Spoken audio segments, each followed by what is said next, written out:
ไปไม่บอก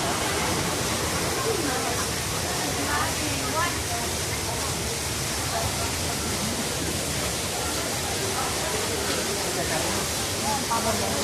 นี่ปลาโตปลาโต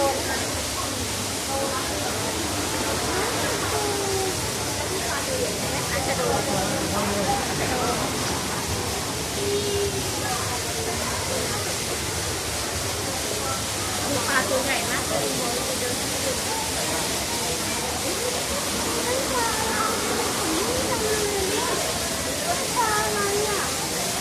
เราไปส่งบ่อแอปพงที่ได้ตัวหนึ่งแล้วบ้าน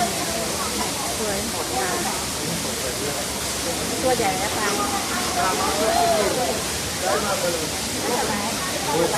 有主要是日本，然后等你。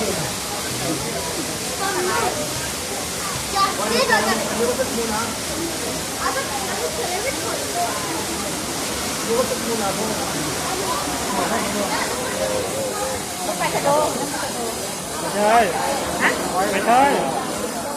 ปลาจะโดนเหมือนปลาช่อนนี่แหละที่ดูทีวีตัวใหญ่เลยแต่ว่าก็ขายได้หลายตังค์